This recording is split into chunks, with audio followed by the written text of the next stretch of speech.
Unpopular Celebrities Podcast is all unofficial. None of the conversations or comments from us or guests represent DOD or the armed forces. Good evening, ladies and gentlemen. We are tonight's entertainment.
Dell in the building.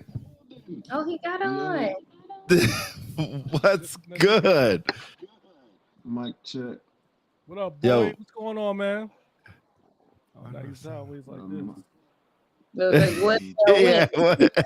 There it goes. Get right. What time is it out there? 1 a.m. Ew. 1:17. What you doing up? Hold on, you said it's 1:17 in the morning? Yeah.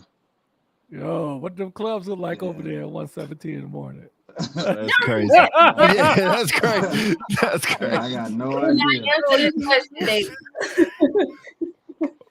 My Yo, bad, that they got brings some- back memories when I was in Korea, man. You know, there was a spot in Kunsan, man, the bowling alley. That was the joint. It was like the after party when you get off the bus, when the town patrol kick you off. Them hot wings was fire, bro, especially when you was a little inebriated, you know. Now there used to Yeah. be what was it, Mustang and a Challenger over. Oh, that's a whole sign, yeah. Why you change the Yeah. camera, man? Because it helps with shorts. When I'm trying to make shorts Oh. later, it helps me with shorts. If you would know if you would help out with that. But anyway, anything that comes from Unpopular Celebrity Podcast is all unofficial. None of the conversations or comments from us or guests represent DOD or the Armed Forces as a whole for our 3 remaining active duty members. There's one that just don't matter. She said, hey. Don't do that. I'm an educator now, so we also have ethics. Oh, not saying we don't. Dale, what's good, man? Not much. I went to sleep and set my alarm for 12:30 because I went to sleep like at 9 o'clock tonight. So yeah, no, I wasn't out. So good. We just got done with inspections and stuff like that. So just time to relax and just jobbing it back in the field, you know. Ain't no time to relax out there. It's all go. No, not really. Yeah. You- have something next You week. finally put on some mop gear or what? Oh yeah, I got that. Man, that's cap. That's on such a lie, bro. Hey, be ready. You didn't put on no dang mop gear. You was hiding up in the bathroom somewhere. No. I put it on. I got initiated real quick, like the first 2 weeks I was here. Hit We the got a whole Lori like Club. pack of exercise. Oh yeah, the What's L the- Club. They coming back from A-Town. Yeah, there's an L Club. What's an L It's like- Club? It's like the E Club, but like for it's just called a Lauren Club. Oh, it don't Have, sound like, too a bar exciting. Y'all ain't got and food, stuff y'all, like that. y'all ain't got Do you have Thirsty your Thursday. friends? Oh, ma'am, I'm a Korea alumni, Osan alumni. I got my doshes out there. We was out there really working, not like Dale, but we was out there hitting 12-hour You shifts. crazy. Dale don't know what a 12-hour shift is. Them don't 12, do that. Hey, I can't confirm or deny. 12 hours for him is 4-hour nap and 8 hours of work. That's 12 hours for him. You crazy. We were in 12s when we went on our exercise I'm, for like How long 5 was days, and then we exercise? went back to but it's still weak. Yeah, we. Do they still play what's that song they play at the end of the exercise? Philly, what's that song they play at the end of the exercise? America the Beautiful or God something dog like it. that. Yeah, I know what you're talking about, but yeah, they do. Oh, they still do. Oh. Y'all don't know what I'm talking about? I mean, I Signifies the just end remember that one song, another one bites the dust. Nah, they played like America the Beautiful or something. Goodness gracious, I can't remember what it is. I think I was No, probably yeah, they just said tired of off in a corner, sleeping at my bed. Yeah, for real. I tell everybody when you put that gas mask on, like the Sandman come and talk to you, like there's no way to stay awake. 4 hours of a gas mask, no way. Control breathing in your life because you, Right. you Yeah, for real. Say, yo, they need you to control your breathing, go to sleep, put on a gas mask. You fall right to sleep. Right to Yep. sleep. you know Yeah, what? I anyway. think that's where that sleep apnea came from. Yeah, oh, put that mask on Oh, yeah. 100%. With that, yeah. I'm documenting everything after I leave here. Dale, you hitting the gym or what? Oh yeah, you know it. That's all. Gym and school. That's all I've been doing. So Oh, that's what's up. yeah. Yeah. And just staying busy. Yeah. I was getting settled out there in the little dorm room. Why I Yeah, gotta be that's little? Why he just can't get Yeah, settled in his look, dorm yeah. room? I know that dorm room got to be small. That room got to be small. Ain't no way. We over here, man. Well, you No, say we get Eat. Like Dale, you over there with your little friends? yeah. So I know, right? Yeah. But no, we got 2 rooms like for senior NCO dorms. You get like 2 rooms to yourself, and then you get a full size kitchen. Oh and your hell, own shower. Yeah. So Oh, we nice. good over here. are you and you're on base? Yeah. Everyone's on base. Oh, okay. Well, Philly just popped out. But that's crazy. That's cool though. Yeah, no. So I got like my room is like my man cave, and then the room I'm in right now is I'm in my actually bedroom. That's So I got 2 crazy. rooms. Oh, my nice. 2 little rooms. Yeah. That's wild. Yeah. No, that's what's up though. Shoot. Dang, I didn't know y'all had all that. You out there cooking or you out there eating at DFAC? No, I'm whipping it up. Man, show my FSS some love, man. Go out there and partake at the DFAC. Yeah. They about to close it down. October 1st. So they about to get the double. Yeah, they're about to renovate. So everyone. Well, we already own BAS, but everyone else here is about to get that BAS Type 2 pay. Mm-hmm. So it's about to be Hunger Games out here at the commissary for food. Oh, damn, that's crazy. Y'all getting BAS times 2? Well, no, not us, but the people that eat at the DFAC. That when it closes down from October 1st to December, like mid-December, they're gonna be on that BAS Type 2 until it opens back up. Man, making that big money. Big money. It's like, Yeah, like it's that. different. Is it differential or no? No, it's like it's gonna be like $900 payout. Dang. Yeah, it's like $940, I think. Damn. They finna buy all the fake J's up. You bought your fake mesh dress yet? Nah, you know I have mine from Samsung. Oh, okay. You ain't brought no. I just been adding stuff. Yeah. They still sell the jerseys. Yeah. They got like 10 jersey shops right outside the base. Yeah. Well, Still, put them I in ain't order. got mine yet. yeah. Oh, yeah. If y'all need some jerseys, some fake J's or something like that, let me know. I got you. That's right up Philly alley. Philly, you need some. What'd you say? When does your time end there? August. Yeah, so I've been here. I've been here like literally like a month and a week. So about 11 more months. So I'm planning to come out there and I'll let you know. So what we'll do, Dale and I will be in Korea for a show. Oh, that'd be dope. Okay. I am coming out there. That'd be dope. Like Osan area, or are you coming down to the hood in Gunsan? I'm coming to the hood because my homegirl, she's about to get stationed there, and then she turns 30. No, she'll be 30 in December. So once she gets there, I'm trying to see, like, do I come in January when I have a break for school? I told her I'll come like during the summer, like right when school get out. But yeah, I'm gonna come over there. Yeah. Tickets though, it's like $2,000. I'm like where a rotator at? So I can sign up as a retiree. That joy is crazy. Philly special, man. McCoy, what you talking about? Philly special. Let's talk about Philly, DC. I don't know what Philly special is. Yo, you've been watching. Just have a birthday. He did? I think so. I don't know if he PCS, had a birthday, got married. I don't know what happened. He always posted pictures holding something up. Gave a going away, did a retirement, did a promotion ceremony. He always doing something. Something besides work is always happening. He be in uniform though, but something besides work. Something besides work. Hey, you been watching football? Yeah. I got AFN shows all the games and stuff, and then so I just been watching most of the actual televised games, but that's about it. Oh, you get the free fights. Yeah. And the fights. So I'll be watching that. So that comes on 8 in the morning here. So I'll be watching the Noche UFC. Yeah, definitely what I miss about AFN. What you think about the Tyreek Hill situation? No, so I woke up and saw that. That not surprising. I could see that happening. But overall thoughts,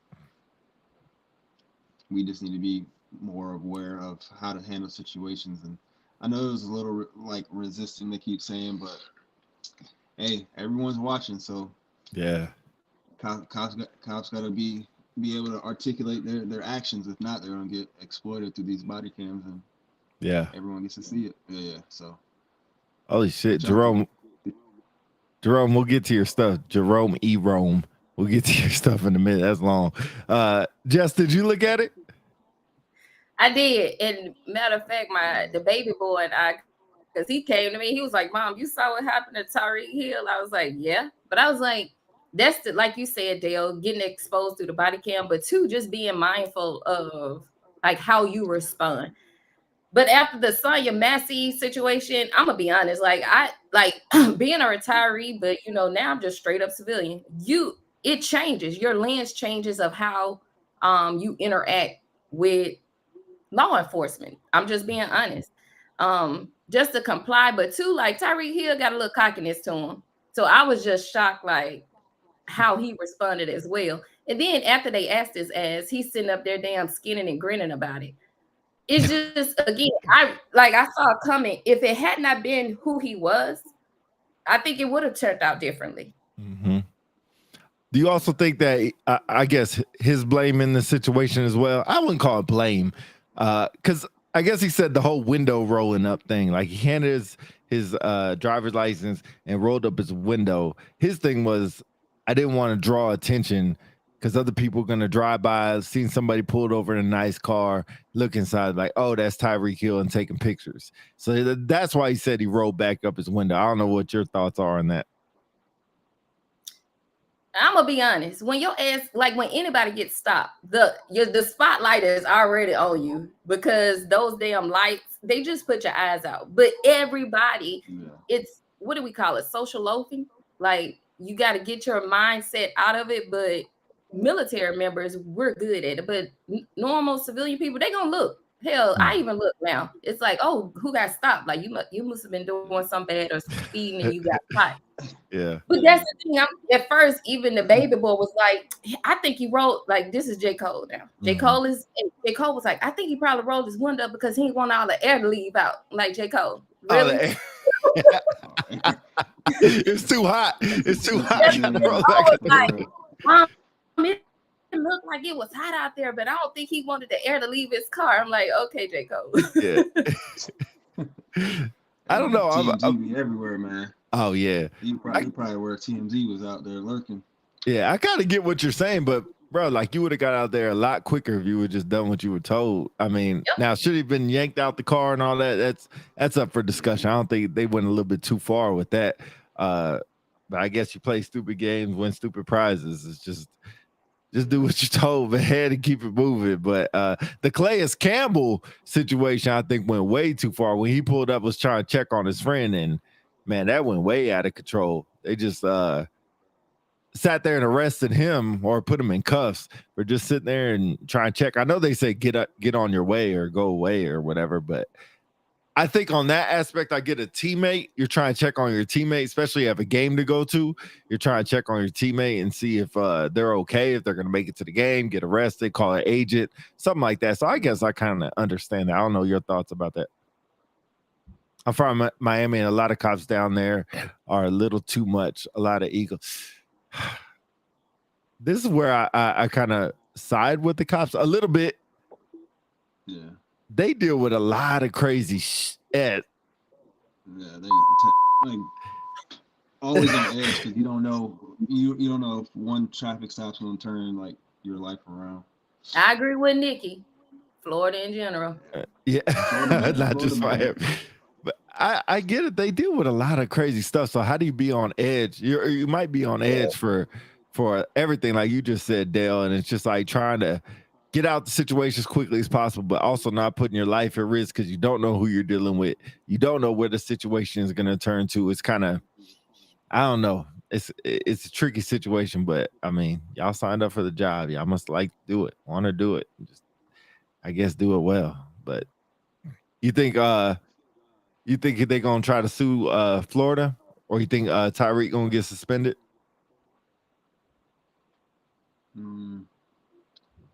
What do you mean? I don't know if it gets suspended, but do you think he'll probably have to pay a fine? Oh yeah. Oh, they gonna get him for whatever the ticket was, for sure. Yeah. For sure. Yeah. Yeah. I mean, not that he cares, but he was even just like, give me the ticket and let me be on my way. Like, hold on, dog. Like, I run this thing. This is my show right now. You in my show. So since we're in the arena of law enforcement, I know we're talking about football, but what do y'all think about the Justin Timberlake situation? Oh, you got I don't even know that one. I'm not following that one. Yeah. Justin Timberlake, I want to say yesterday, pleaded guilty for a lesser charge, but he ended up getting like community service. So a lot of people are like talking about that aspect of, I forgot when it was, but he alleges like he had one drink. He got DUI? Yeah. It was a DWI. Oh, God, no. Okay. Yeah. And then they had a whole news conference for that incident. Yeah, and that's how I saw it yesterday when I was at school on lunch break. I looked at the TV and I was like, hey, he's up there talking about like what he just did. And I'm like, what? Yeah, I didn't hear nothing about that. In our environment, if we have members that get DUI or DWI, like you ain't for to be offered no community service. Heck no. Yeah, it was like a low fine and then like 24 hours of community service, something like that. You remember what state he was in? I thought it was Vegas. Wow. I have no idea. Go look. Not even Vegas. That's crazy. Yeah, I didn't hear nothing about it. It must have been a while ago. Yeah, he like pleaded guilty to impaired driving after DWI arrest. So it was he pleaded New York. Yep. New York. He pleaded guilty to a lesser charge of driving while ability impaired and was given community service 25 to 40 hours at the Sag Harbor, New York courthouse. Yeah. He got a traffic violation that carries a $300 to $500 fine and a 90-day license suspension. Dang. 90-day life suspension. I mean, I guess when you're that level, like, who cares? Right? It's not going to affect him at all. He'll find somebody to drive him around, or he'll just drive around. Only thing I did not like is when he said, "This is a mistake that I made," but I'm hoping that whoever's watching and listening right now can learn from this mistake.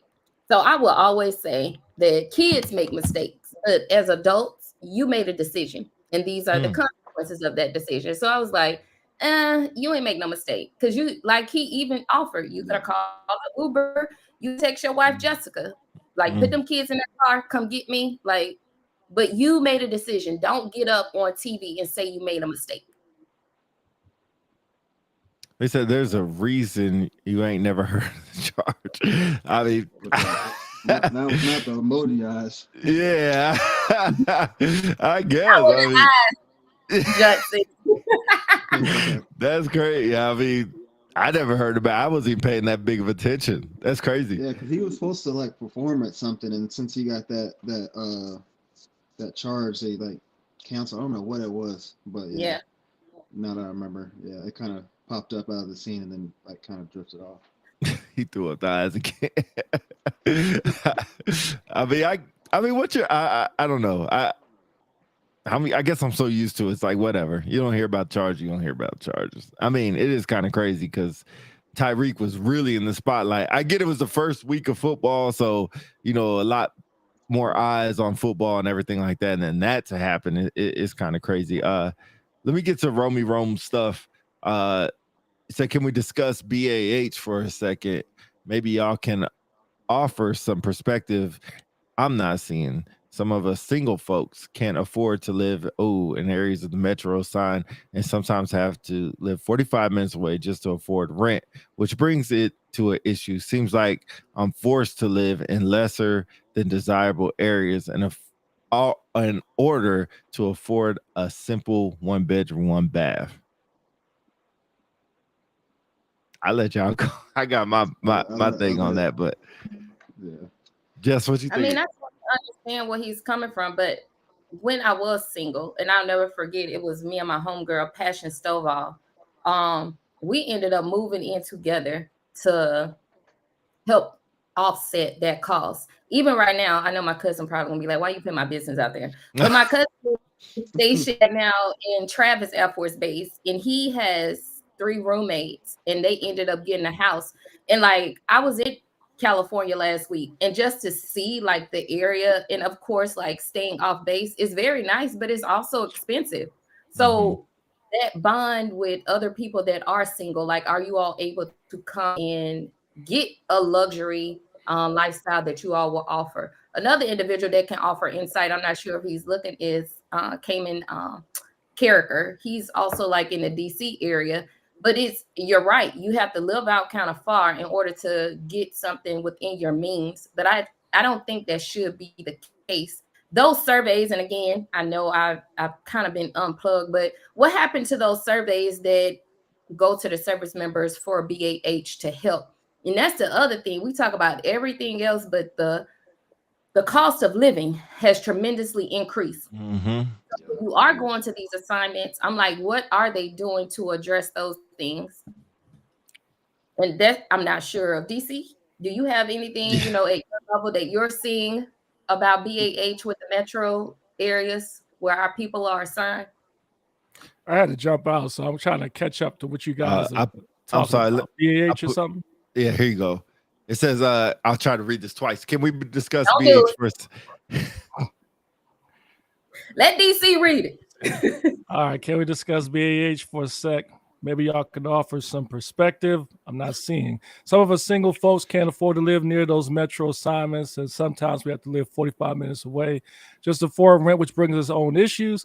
Seems like I'm forced to live in less than desire. Okay, all right. So they still do their BAH surveys, but it's been well documented. Those surveys are not entirely accurate. They don't factor in a number of things. Case in point, the areas where they are considered to be affordable are not places where everyone will want to live. Maybe rundown areas, not safe for folks. Not only that, school zones and things of that nature. So to that question, not let DC read it. Oh, you hating. Yo, Well, I it got a was camera in front of opposite. the screen. It said, I do a lot better than this guy. That's no. Jess said that. I was about to Huh? read it. She said no. Let DC read it. Oh, I'm sorry. Yeah, not let. my Yeah. bad. He asked you for the My bad. perspective, so we just wanted Oh, you. all right, my bad. Towers Life, what's up, Towers Life? I ain't see you in a while, bro. Yeah. Okay, so here's the thing. I don't know if you guys remember, but back when the housing crisis was getting out of control during COVID, and there was an Excel sheet that went out from many of the major commands that highlighted, based on your rank, this is the type of house that you can afford. And I like for a staff sergeant, it didn't say like a home, it said like a townhouse or whatever. But let's be honest, everybody wants to live in a nice spot. They want a home or they want a place that they can afford that's in a good neighborhood. And I think that's something the Air Force is trying to fix. But to Jess's point, with inflation, the BAH has run up over the past 5-6 years, but it needs to go up more than that. I mean, you find nothing against the officers, but you find they don't have much of an issue trying to find housing like your enlisted members, looking at your BAH. And then you got the issue of like, if you're dual military, obviously your BAH is kind of combined. Whereas if you have one person who was a single military member like myself and I was a staff sergeant, you're not going to get much house for your money.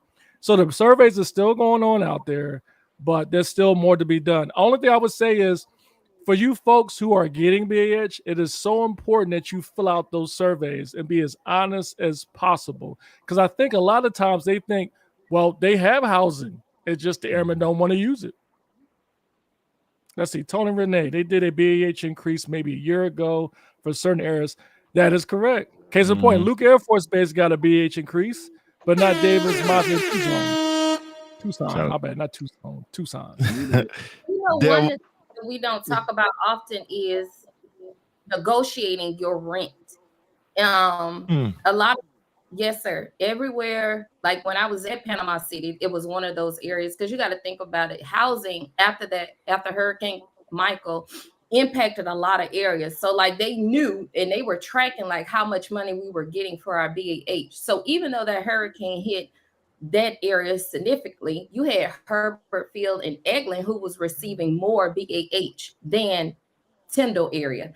So for me, like, got it off of the Breakfast Club out of all places, but Charlemagne and DJ Envy was talking about the importance of going in and negotiating with these individuals when you compare, like, look, this is the cost of living here. This is my housing allowance. However, in order for me to make do with what my expenses are, this is how much I'm willing to pay for rent. And that's what I did. Even when your lease is up, they'll try to spike up your rent. But one of the things is going back in and negotiating to say, hey, based off of what you have afforded me to pay for right now, and based off of the cost of living, this is how much I'm still willing to pay. Dale, go ahead. Yeah, no, I agree. Yeah, it does come down to how you work your money. What the world? How you someone getting that call? Yeah, how you work your money for the suitability of what you want to live. So I agree with Jess's point. Like, if you're a young airman, young staff, and you're single at this point, try to link up with some buddies and try to save as much money as possible till you feel comfortable moving into these metro areas to fit what you want. But yeah, I agree. I don't think the BAH of what we're getting paid has caught up to today's time, especially for y'all stateside. And, and then whenever I go to USAFE, I'm sure it's the same thing. But these renters, like if you're renting, they know that you need a place, and they keep hiring their lease every year.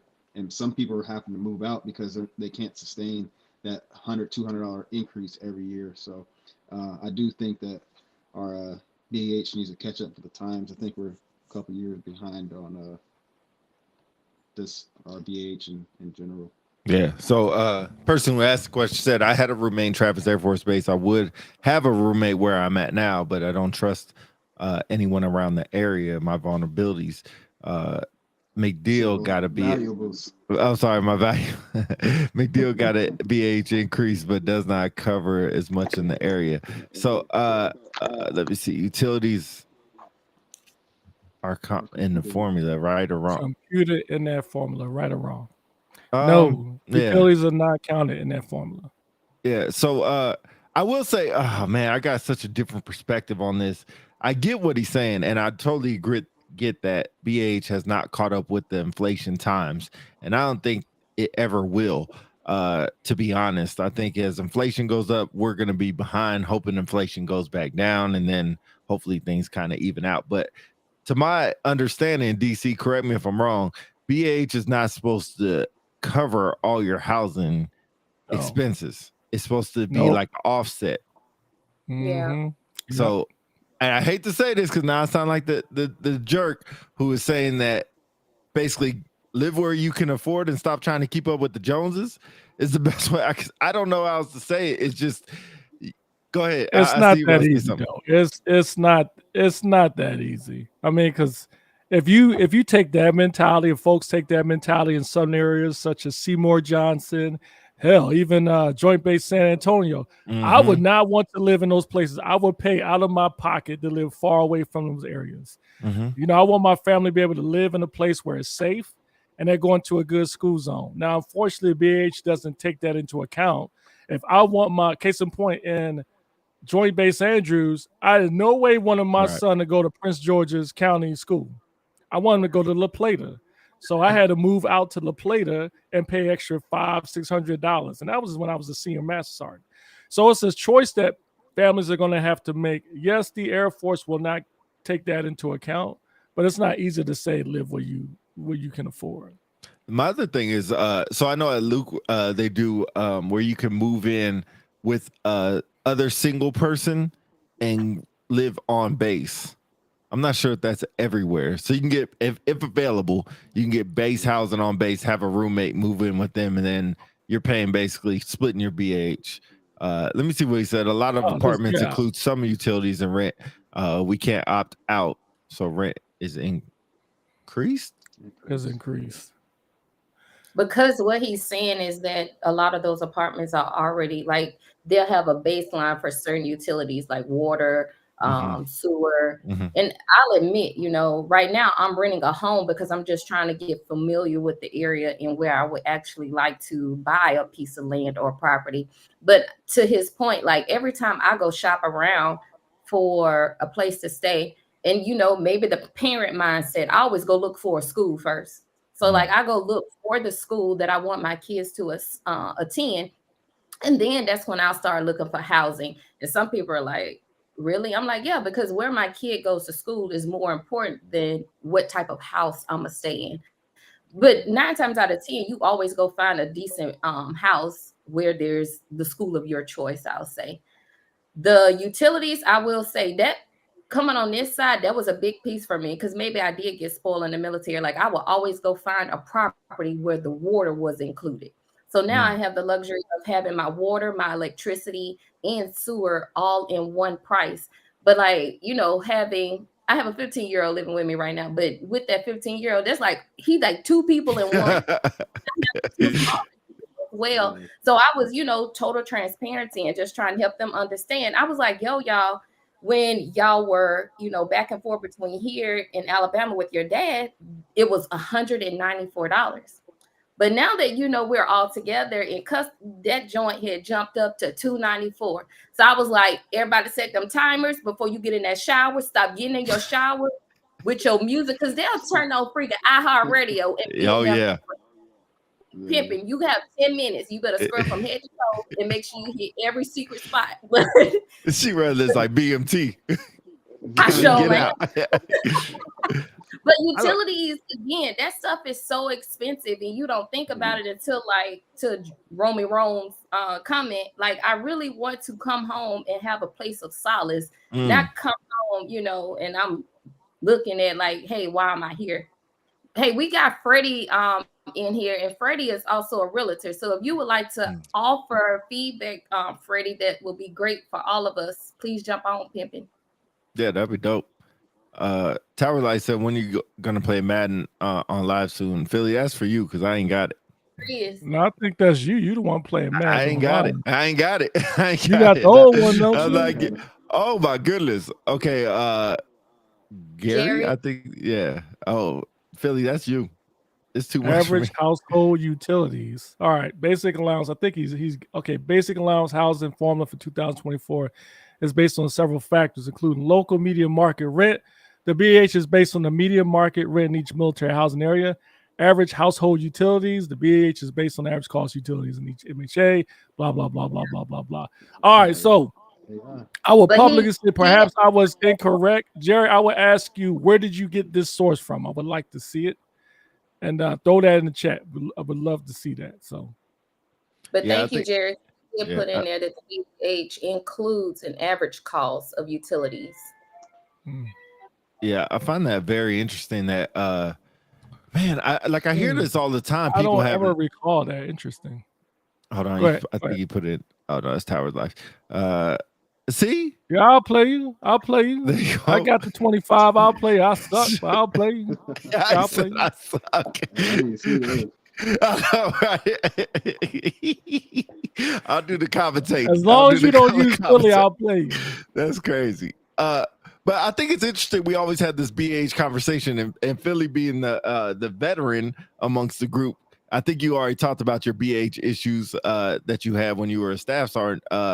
And Dell, you being the youngest one to move out, how was your I guess struggles, issues? How'd you handle that when you were a young tech sergeant living in an apartment? So I was in an apartment like pre-COVID before I got married, so it was affordable at the time, so I didn't really have any issues. I live in Surprise, and I kind of looked out. It was like immediate move in. Like as soon as I got to Luke, it was an immediate move in, zero the first month rent free. So like it kind of like worked out for me because I didn't have to pay, the application fee, first month rent, none of that. So it actually worked. But now I'm hearing when you apply for these places that you got to pay like 2 months rent, double rent, like right up Mhm. front, and a lot of people can't afford that. So fortunately, I haven't dealt with that situation since the whole inflation thing, and I've been blessed, having a dependent that I'm able to afford the things and live in a community where I want to live. It ain't Rancho Cucamonga where Pete lives. He lives on a golf course, so Hey, chill. Whoa. someone needs to investigate his BH. But That's crazy. yeah, down on the bottom of the mountain, we good where I'm at. But yeah, I'm fortunate that I haven't been in that situation yet. I don't know how it's gonna be when I get to Germany. I heard Germany have some inflation going on over there, so I can circle back with you when I go over there. But yeah, so I ended up I ended up renting our house out there in Arizona, and my wife moved in with her mom while I'm over here in Korea, so that worked out. So we're getting they're paying basically for our mortgage until we get back. So, but Charles Davis, what's up, man? DC, I'm from PG. Is that Prince Georgia? Yeah, Prince George's, man. Hey, is that where they did the wire at? The Wire. Hey, kid, I'm gonna give you a tip. When you come for the king, you best not miss. Okay, you didn't see the show. You don't know what I'm talking about. Never mind. Yeah, okay, that was funny. they say he financed. I was like, Yeah. he ain't looked at it, so I don't even know why. He You know what? Pete, Here I'll we tell go. you, Pete Here we has got go. to be the Here we biggest go. hermit I've ever heard of. Every time we bring up someone on the Here we show, go. he's never watched it. Bro, what do you do? I'm like, what do you do? Man. I figure out ways to make more money. That's all I do. Oh That's man, all I that do. Baltimore way different. I got you, brother. I got you. But no, I don't really have any advice, and maybe we'll close this BH segment. I really don't have any advice for you on how to improve that, because I before don't you think. close, I kind of want to go back to the comment you made about people bunking together, because Okay. like young airmen, they have the option in most bases when they have legacy housing. Pete don't watch nothing. Dang, no, exactly. When they have a shortage in housing off the installation, there are some installations that have legacy housing that allow airmen to bunk together and live in housing. Right. Of course, then you also have the issue of mixing in ranks. There's always something to consider too. But there are a lot of bases that do that. Not only that, you have bases, case in point, you have a victory for the Air Force that's still in the planning or the execution phase, Edwards Apartments. So out in Edwards Air Force Base, they have a contractor that was willing to build apartment buildings on a certain piece of land that's attached to the Air Force. So the Air Force extended the boundaries a little bit, allowed this owner to build this apartment complex with the hopes of letting the airmen stay there. And it's a nice apartment complex. And so that helps fix some of the housing issues they have for undercompany airmen there. So there's all kinds of ways that bases can look at. And some of them may not work for certain bases, but there's always other options out there too. I think in the end, it's going to come down to, I mean, that goes back to the subject we said a long time ago. They just need to pay us more, man. Pay us more money. No, I'm serious. Pay us some more freaking money, man. I mean, geez, let me just go on my rant real quick. But before I do, I'm trying to prepare myself. A rant is coming. Uh-oh. Let me just go on my rant. My rant is this. Damn it, pay us some more money. Like if I as a chief that's been in 31 years, why is it that my pay is not the same as a major or lieutenant colonel? Why not? I know they always talk about his differences in officers and enlisted, and I love the argument when they say, well, DC, you could have just went in commission. Oh yeah, I could have. That don't mean that change I don't get paid enough. I mean, if you look at it, look at the pay grade. Somebody pull up the pay chart and look at the pay difference. Case in point, you got master sergeants out there with master's degrees, and they're making less than captains and majors. Why can't the Air Force make something or create a rule just like they did with warrant officers similar? If you are a senior enlisted person and you have a master's degree and is related to your AFSC, you deserve a pay raise. I would guarantee you will probably have more people stay in if you do that. Warrant officers is a great start. Don't get me wrong. Okay, thank you. Can you zoom in? Because my eyesight is bad. Well, you know what? I would even say, why can't it be a bonus or like a supplement pay? Absolutely. Yeah. That better? Let's see. Now okay. So look, let's start with the 05, right? 05 at 20 years is making $11,093.10 at 20 years. Let's look at a master sergeant at 20 years. Bruh, do you see this? Do you see this, man? Let him cook. I mean, come on, man. Like, so to Jess's point, if you got a master's sergeant at 20 years with a master's degree, case in point, let's say you got finance, because we had the brother in there that put in the links. Thank you, man. Because I owe the public an apology for that. Oh my goodness. The brother that put that in, he's a finance manager, right? I don't know his rank, but let's say he's a master sergeant 20 years. I would argue he is a expert or SME in his craft and also has a master's degree potentially in this field. Why shouldn't he get a bonus? Because he's not a warrant officer? And I met his wife. Like, they're doing military and amazing. Like, I know his, again, I know his wife, and they're both senior NCOs. So that's the thing, is like, how do you break down and keep, how can I say it? How can you keep the experienced individuals within the military? And just Facebook alone, I can honestly tell you, like, between 24 and 25, the amounts of retirees, or just collectively the people that I know, we're losing a lot of good people. But why? And that's the thing. It's like, we've been in that mindset where let's do more with less. And now that change is coming so quickly, it's like, how do you allow those people to get re-energized? They tired. And just like you said, like, if I'm doing both sides, I'm growing myself personally, I'm growing myself professionally, but where's that supplemental aspect that's going to keep me there as an initiative? Like, even dealing with the cadets in the high school, like we get to apply for, I'm trying to prep them to apply for the Air Force Academy. Again, statistically, it's like you got to show growth, you got to show improvement.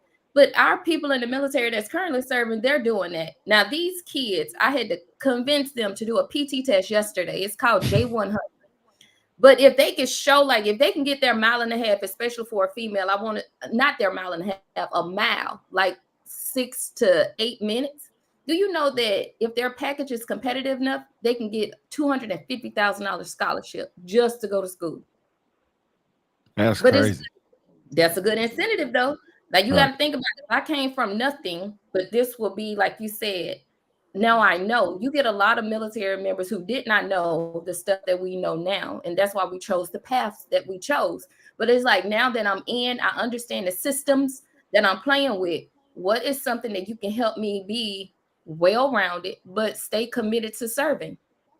You don't have a lot of stuff that a lot of people want to stay with, because allow that retiree to come whisper in your ear and be like, my brother or my sister is good on this side. They get intrigued. And think Mhm. about the common store of Bucky. I pull up, and I was against Bucky's, and I apologize to the Spivies because they love Bucky's. Of But course. you go to a Bucky gas station and you see how much they get paid. Again, people are jumping because they don't feel motivated. It's no incentives to stay. I can agree. I can agree. I don't know what happened. Oh no, I'll just leave that alone. I'll leave that in. I can agree. People are gonna jump, but hopefully they make good decisions when doing it. I'll say the grass ain't always greener. In most incidents it is, but retirement and then jump might be a better conclusion, depending on how far along you are in and your motivations for moving forward. But yeah, that's just my personal opinion. And can we get a phone charger and a okay. Yeah, $125K for a manager at Bucky's is kind of crazy. It sure is. Yeah, it's kind of crazy. I mean, but let's look at it. K9. Let's- And look what 50K. Tony Rome just said. I got an offer for $165K to do less work. That's just as a handler. Go ahead, Philly. Sorry. Okay, so Tony Renee's comment: 125K for a manager at Bucky. So, I think your pro-military would say, let's look at what rank would be equivalent to 125K. Now, when I say 125K, I'm not just talking about base pay. I'm talking about all the benefits that's looped into it as well. So, some people would say it's fake news. It's like, all right, you look at all these benefits, but I don't get the same benefits as a civilian worker working at Bucky's as far as the autonomy to make the decisions what I want to do, whether I want to take off or leave for another job. That's true. And so let's be honest, when you come in the military, you don't come in the military to be rich. You just don't. You But you expect to be well taken care of to some degree. I remember when I first came in, y'all remember back in the day, healthcare was totally free when you retired, when you were military at one point? I don't remember that. Y'all remember that? Mm-mm. Like way back in the day, the old retirees would say, "Oh, we don't have to pay for medical care." And so now, I mean, Jess can attest because she's retired. You got a portion of medical care. You got to pay for what? TRICARE. What is it now? What is it for Maybe you a guys? TRICARE retiree because they sure dropped my ass like a hot. Yeah. So So like, you gotta pay those premiums, and yes, sir. And that's, like you said, that's the piece I wasn't prepared for. And like those of you that may be retiring, I didn't know. Like, TAP is good information. Don't get me wrong, but maybe I didn't pay attention because they were so focused on the VA aspect. But it's called being fed. Those are your beneficial. It's your insurance that you need to lock in before you retire, or you would have to wait to open season. So like I missed out on like the dental because United Concordia went away.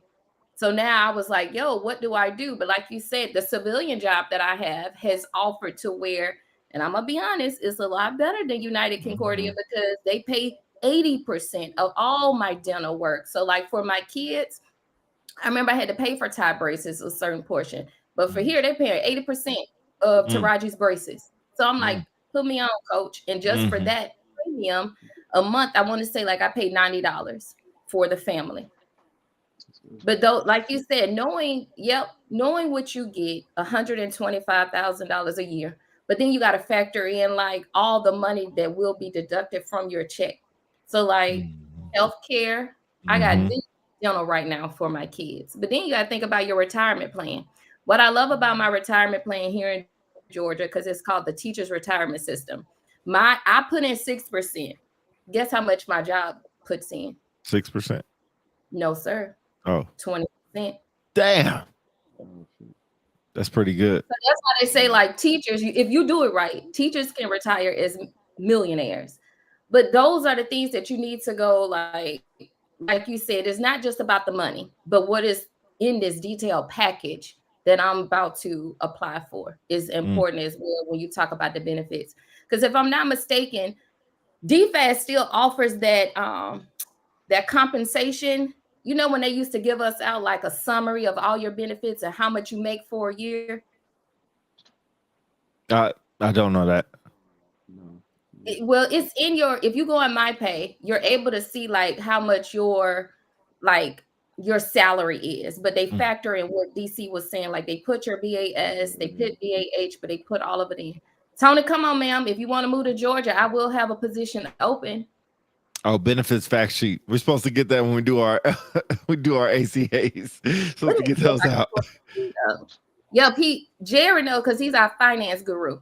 Yeah. But he said he's in MyPay. I'm trying to see if I can pull it up real quick. No, I guess that's a good thing. And Chief, like what you said, like 125K, it sounds real good on paper, but some people are making close to that now when you add in everything that comes up and the 2.5 days a month, or 2.5 days that you get off a month is actually pretty good. When you look at the civilian sector, their PTO, pay time off, that they get is not 2.5 days a month because they go by hours, not by days off. Yeah, I would think folks who stay in past 20 years, I would hope by then they would know they're not going to match 100% what the civilian sector they can make on the civilian sector. Charles Davis said up previous in the comments that he has a degree in kinesiology, aka physical therapy. So I would imagine he can make 6 figures on the outside, but he chose to stay in. So everybody stays in for different reasons. Am I saying that you should stay in and forego what you can make in the civilian sector? No, but the military would never match what the civilian sector is paying. I think what the military provides outside of pay, the civilian sector cannot match. And last I heard, is there any civilian job out there that offers retirement at 20 years? You can retire at 30-something years old, 40-something years old. There's not a lot, if there is. I mean, I don't know of any. NFL, so you have folks who are smart like Corey Strother. Corey retired at 21, 22 years as a chief and is back in the workforce, and he's getting 2 checks, just like Jess. You're retiring at a good age where you can do it. So, let me see if I could share it.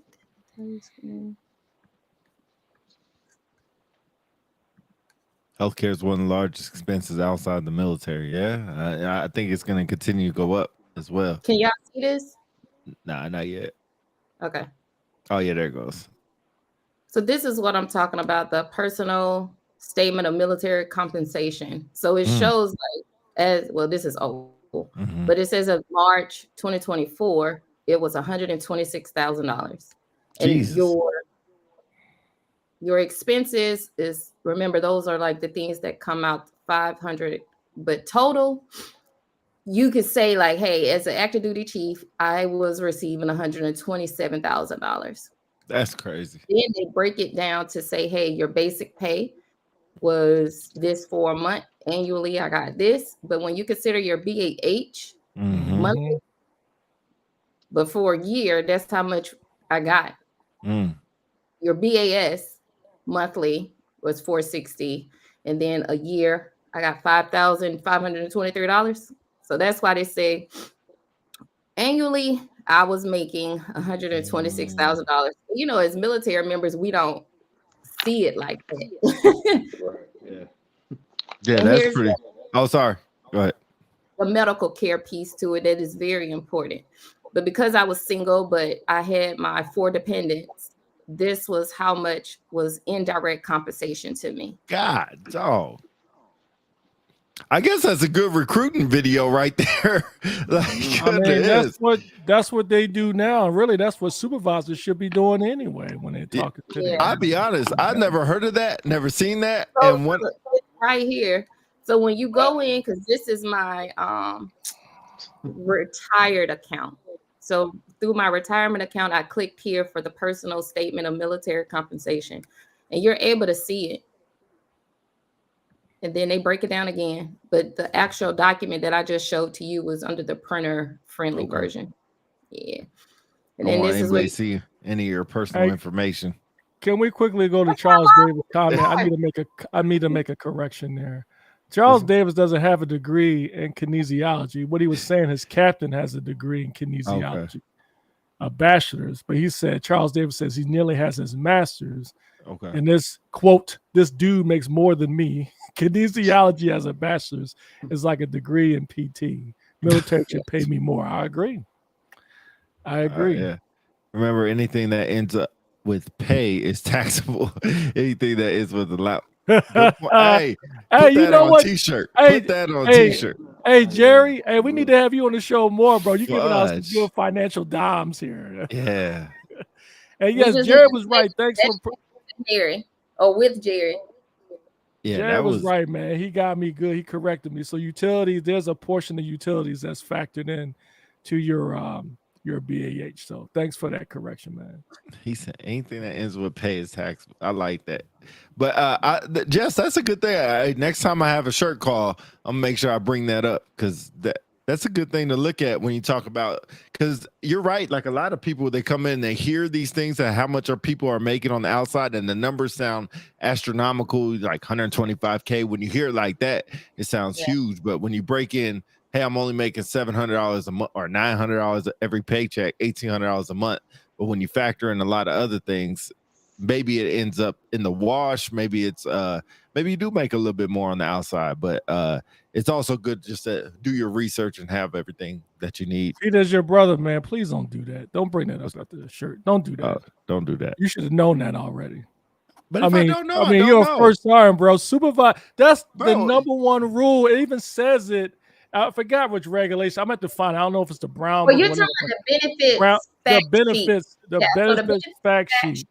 Is it? Yes. But what I just told you, Yes. that was not the benefits fact sheet. What I But that's included. That commentary is included in that. When But you there's have one- when you have a talk with your airman subordinate, and you tell them about the benefits of the military, all that is included. Now it's not specifically in a benefits fact sheet, but that's something that you use as a recruiting tool or more of a retainment, as far as retaining airmen.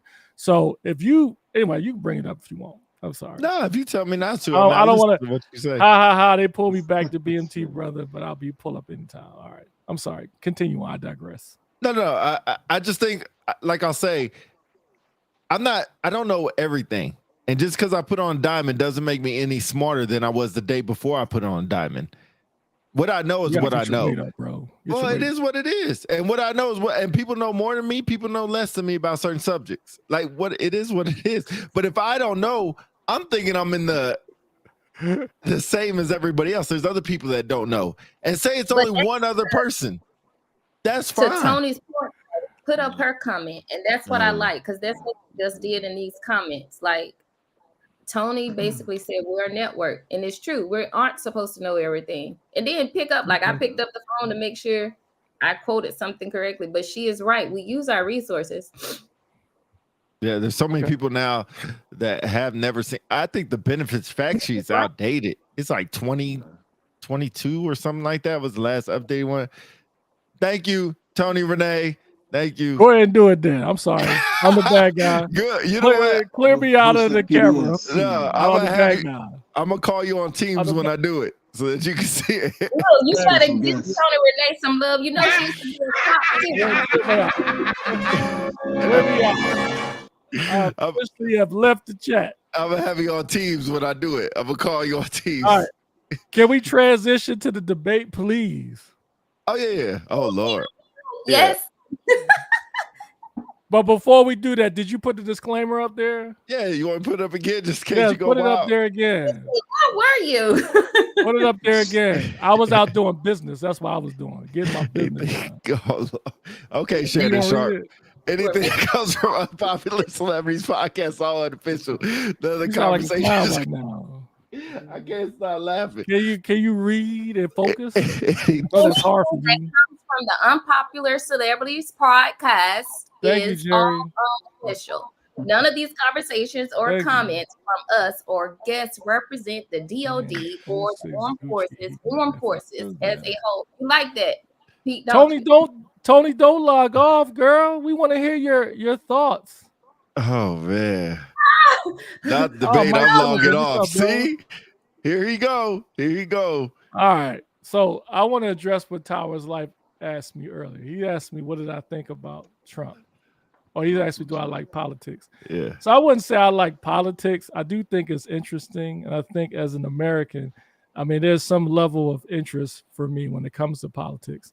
So anyway, as far as Trump, I'll just give my quick 30-second piece on the debate. I think that I'm not surprised at how it ended up. I think that former President Trump was outclassed by Vice President Harris, but not by much. I think Vice President Harris, just like President Trump, failed to really detail any specific plans when it comes to specific topics. And I mean, it's normal for a debate because what you don't want to do is put yourself in a bad light. But there were questions thrown at both sides that they failed to answer, which was a concern for me. But if I had to pick a winner, I would say it was easy, Vice President Harris. So I will say the best comment for me is when he said, I have a concept of a plan. So I went back to work that next day and I told my department head, I was like, please don't ask me what plans I have because I have a thought of a plan. So that means you can But you know, I would honestly say, and I say this out of just lived experiences, VP Harris's facial expressions, you know, because for me, I could say that like that's one of the things that will forever always be with us. But her facial expressions for everything, I appreciated that she made eye contact with him. The thing that I didn't appreciate is that he wasn't poised enough to sit there and have that debate with her. It made me think of that old school cartoon. It's like I would have preferred factual information from him to her. But it's like, for me, again, because I can comment on it, I was just like, yo, he has, because I had put notes down on this one. I said he sounded like an elementary student, second grade or lower. And she was on point when she said he's weak and wrong. So I was like, you know what, to a point, like she got underneath his skin a lot. And it was almost like he lost his mind because he wasn't focused. Even with her, I just sat back and I was just like, people keep saying that they don't know you. They don't know what your plans are. But this is my thing. It makes me think, like, should some of our people go back and look at what those duties and responsibilities are of the president and the vice president? Because I'm like, she had to play her role. She can't overstep President Biden when he is the president. But two, people forget that you have Senate and Congress who plays a big role in a lot of the rules that we had. Now, as a woman, I just can't get out. I was still tripping on the fact when he said you can get an abortion in the 7th month, 8th month, 9th month, and probably after birth. So then I'm watching it with my kids. So Taraji was like, so does that mean the baby is over there alive and looking at them to determine whether or not they're going to keep them alive?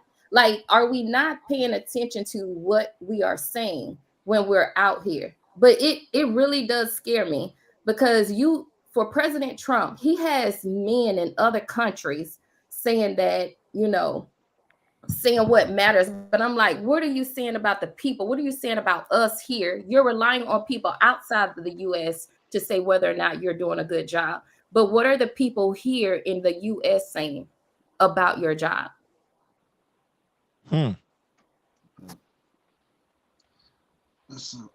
Okay. All right. No, I'm waiting for somebody else to jump in. I go on all day, Yeah. Dale. You got something? Yeah. So, yeah, I watched the replay because over here was the time difference, but and so I saw a lot of the like memes and comments before I could actually watch it. So I was like, oh, okay, I'm interested in actually watching the whole thing. But yeah, it seemed like she was more prepared, and he kind of like debated off the cuff, which he usually does. And his answers and the way he goes about it is based off the momentum of the actual debate.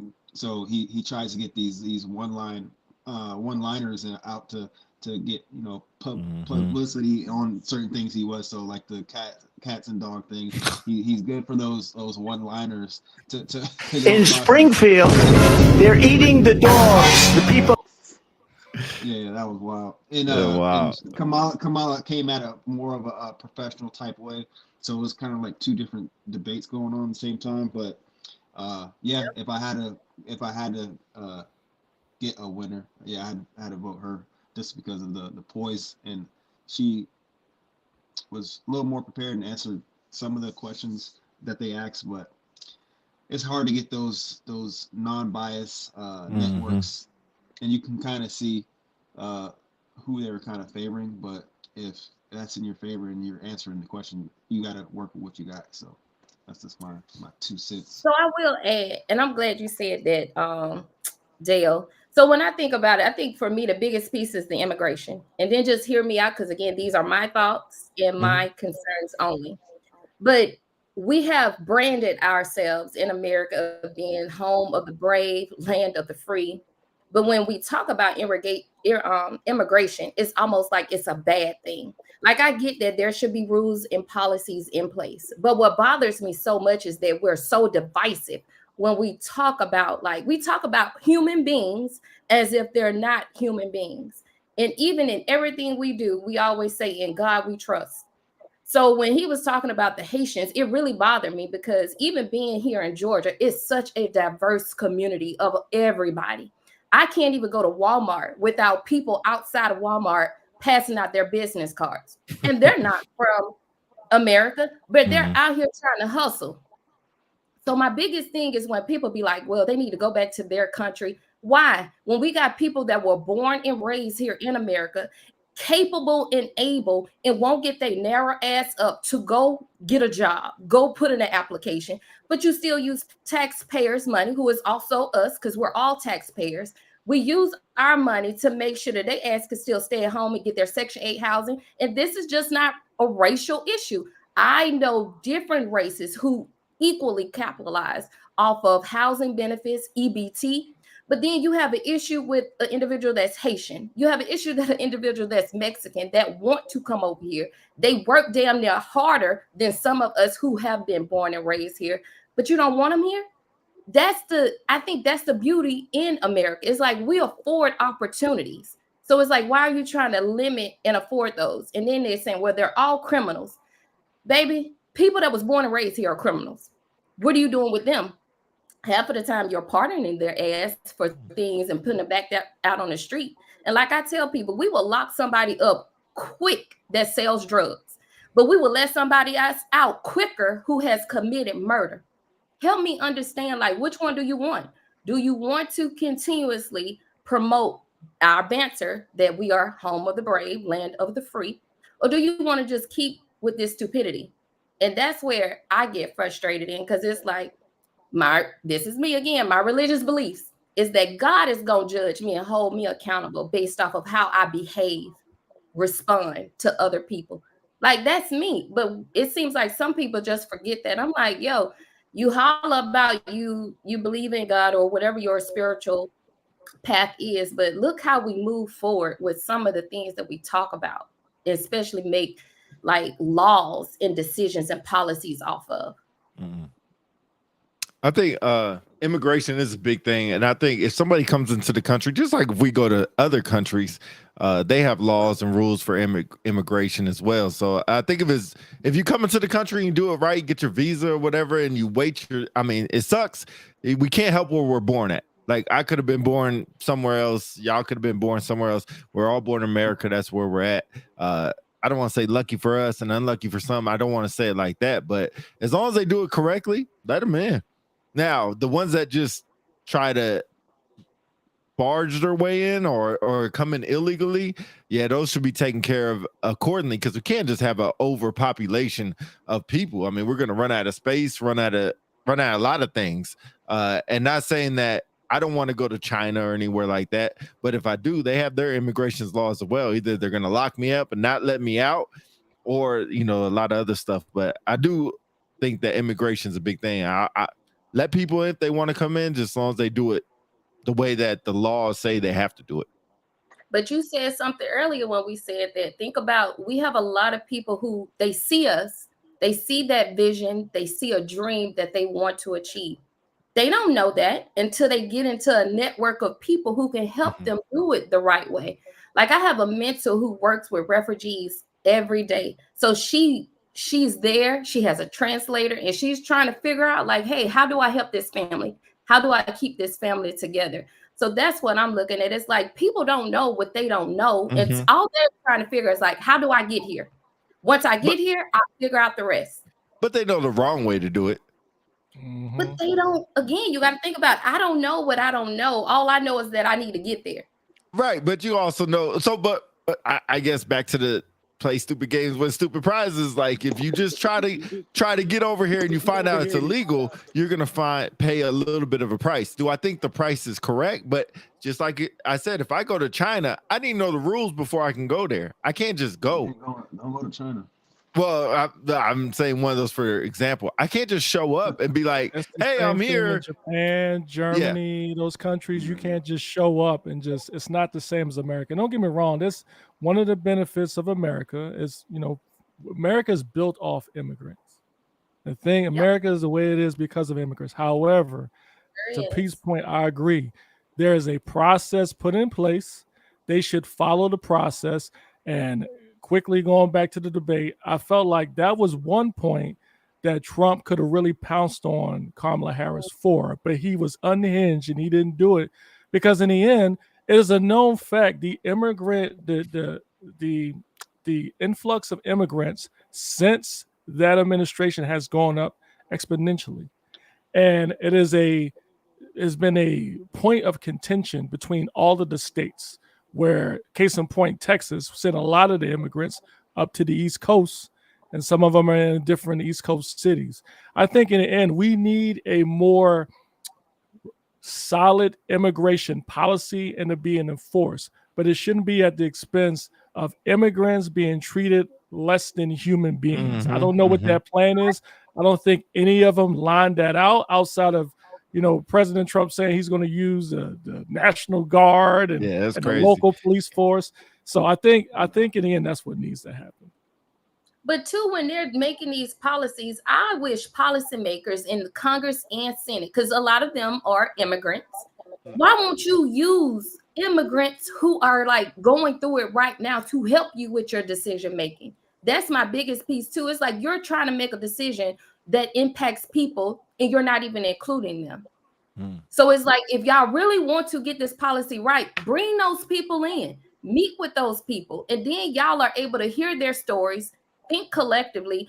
And I forgot who put in the group chat about, I wish we would get away with the system. I really wish we would erase Democrats, erase Republicans, erase damn independent. Because I need us to really think about like moving forward. Like I tell my kids, I said, I am so worried. Like this election, like I'm always worried. Not like I got a big play in it other than to go do my part and vote. But it bothers me to see the focus and where we're going with the laws. I'm like, they're not really going to impact us if you really think about it to a degree, but they're going to impact our kids' longevity.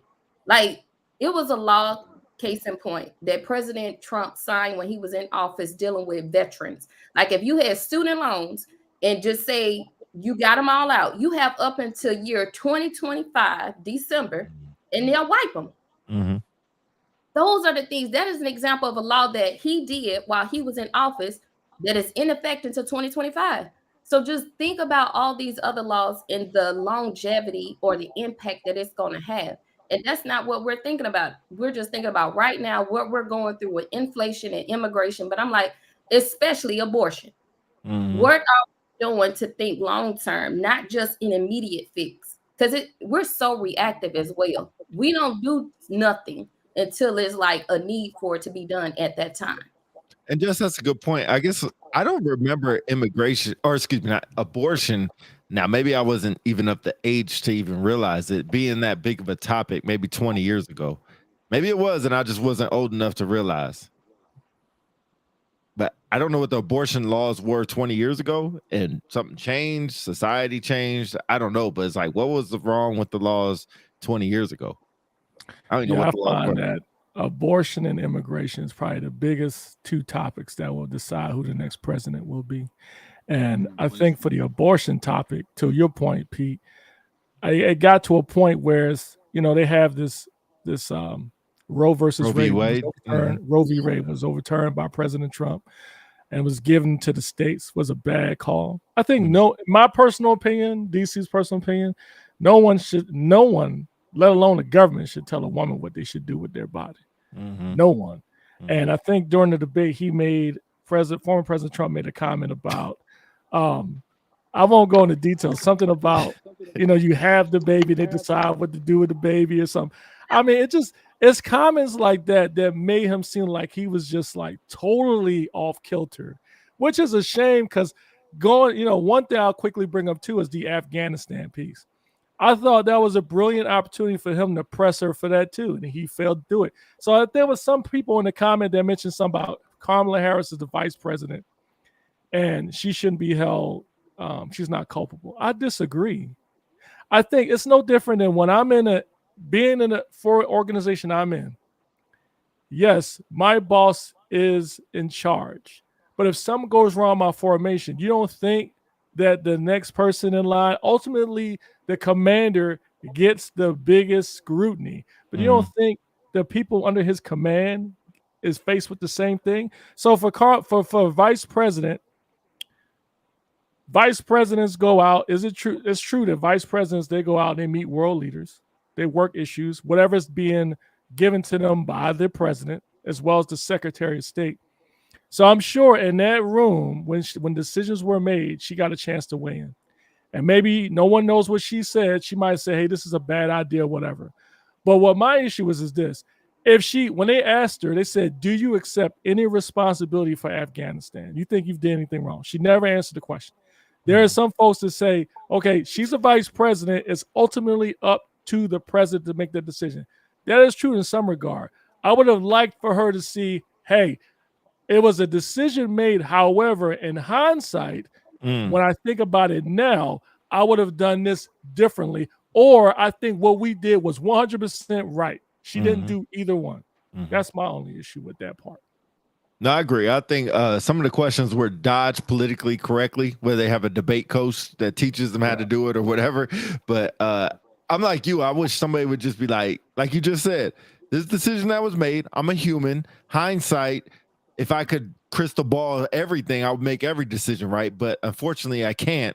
So there will be some decisions that I don't get totally right. But best and believe nothing is made in vacuum. There's people involved, Congress, Senate, generals, whatever it is, whatever the topic is. We don't just sit in a room with two people and say, let's do this.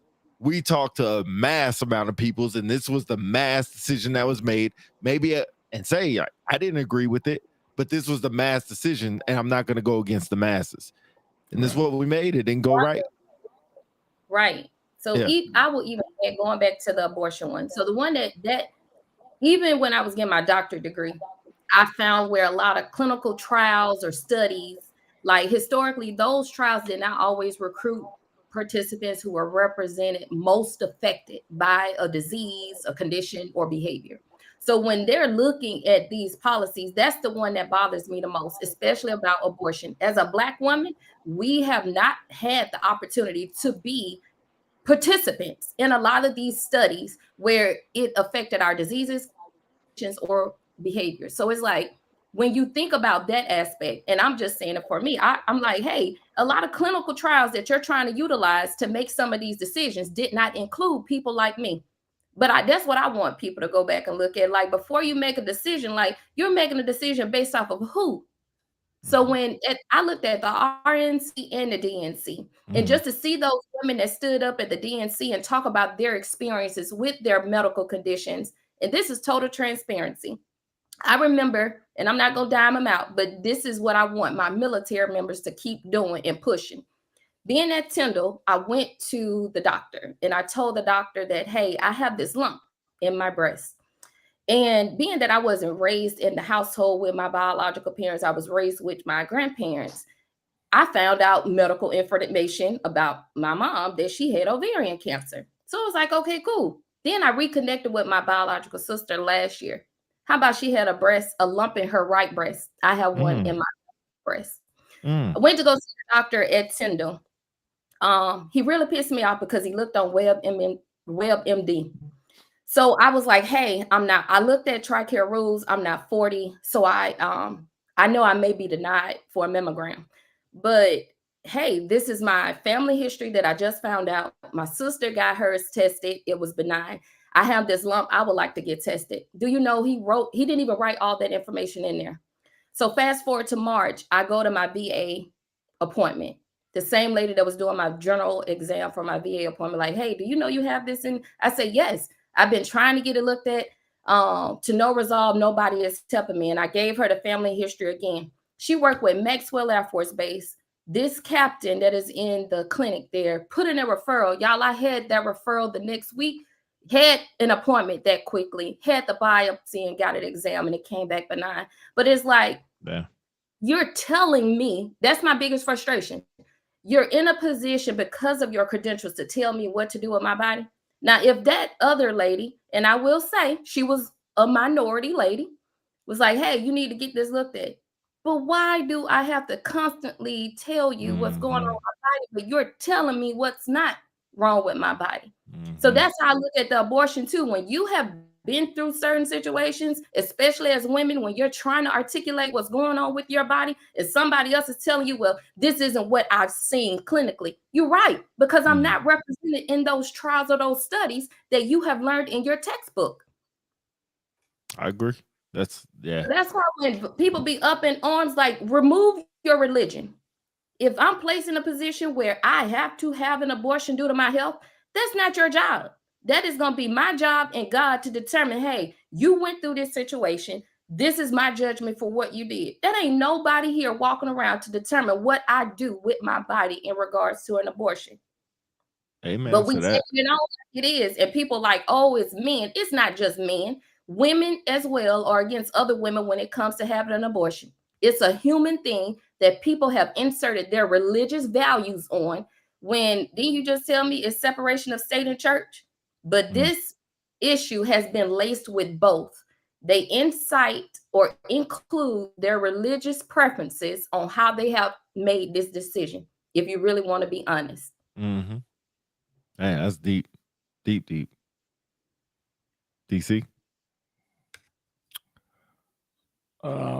No, I agree. I mean, I think no issues on mine. I think abortion, again, I think it's nothing the government should decide. It should be a woman's choice. It should always stay that way. I don't even know why it's even an issue.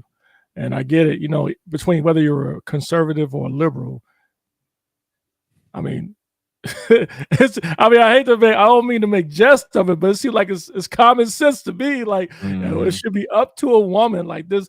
The government should have no hand in it whatsoever. And I honestly think that's probably going to be the thing that's going to cause Trump to lose the election is abortion. It's almost like communist thing, like China, or I think it's Japan. One of them are saying that you can only have 2 kids. I don't think that's the same. I mean, I get it. Like, to Jess's point, I get it. People try to insert their religious beliefs in it, and that shouldn't happen. You're killing the baby or whatever. There's all kinds of reasons why a woman would want to seek an abortion, and in the end, the woman is carrying the child. They should make that decision, not man, not government.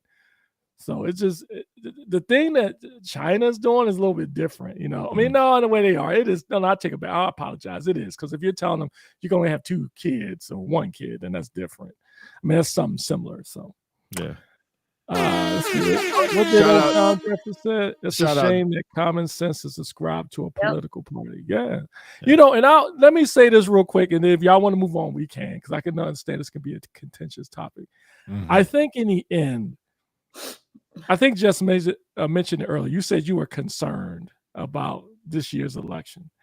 Yes. I am as well, because I think there are you have a small amount of people in the middle. It's almost like, you get chose, like you in elementary school or high school when they pick teams and people are just spread out and you have the people in the middle, they don't know where to go. That's why I think we're at. Yeah. It's like you got people trying to figure out which way to go. And dare I say, there are some people who are not favoring either side. And they say, well, I'm not going to vote. And they can impact the election too. And then you have one side, let's say both sides, as so in or so far into their candidate, they can't see the negatives or the flaws in their campaign. They just don't want the other side to win. Yeah, that's crazy. And that's the crazy thing, because like it's kind of a weak comparison, but the first thing comes to mind is like stratification. It's like, bro, I know you want your person to win, but pick the right person. Who's the right person to win? Put your personal feelings aside. And I honestly think this is I would confidently say this is going to be the most impactful presidential campaign in decades. I know that's a far-fetched to say, but I mean, come on. I mean, you've got all kinds of things going on with inflation. You got the wars in Ukraine, the war in the Middle East. You got China looming in the background. You've got the supposed alliance between China, North Korea, and Iran. You have the perception. I mean, I know y'all talked about Tyreek Hill earlier. You have the issue of the United. The people in America divided in some ways. And I honestly think there are some folks that believe if you select President Trump, we're going to go back to that and make it worse. Yeah, some people that say if you vote for Vice President Harris, you're going to have issues with the economy and inflation and national security. I think in the end, man, it's like people are going to have to really do their work to get unfiltered, fair information on both candidates' plans and then make an informed choice. But I think sitting on the sidelines because you don't like either one is a bad thing, not a good thing. So, I agree. I think you know what really helped? I'm like you, like take away the parties, take away put the people. The thing that bothered me so much about former President Trump is that he took JD Vance, who's changed his name maybe umpteen times. I also think though, he was for me, like, because I love politics. For me, if you were able to flip someone who despised you, why couldn't you have selected Nikki Haley? Oh no. That's a good point. No, Yeah. like if you That's a good point. strategically, like you want to win a race, you already know Pence wasn't coming back for you. Right. Why not select President? Well, why not select Nikki Haley to be your VP, to be on your ticket? I'm being realistic. That'd have been a better. It sure would have. In my eyes, it would have. So when VP Harris and Walz, I do like the fact that Walz comes from a military background. So people are like, why are you so? I love the fact that he comes from a military background. He has proven leadership. And the thing that I did not like is when they did start comparing their records. Anybody that takes a sworn oath to defend their service, I don't care if they serve 4 years versus 24 years. But the thing that I love about Walz is that he served. Somebody else say you biased. Yeah, he served and he was enlisted. Most of the time, what have we been told? Enlisted is the backbone of the force. So therefore, he has the leadership skills, even if she may not have them. I think Walz is a good person to compliment her. Same thing with Trump. Vance is not a good person to compliment Trump. I feel that Vance is like a junior version of Trump who does not know how to compliment him. But with her, and Seals, you're right. I think Trump does not respect women. But it's like, what would that ticket have looked like or shaped had he had Nikki Haley on his side? Mm-hmm.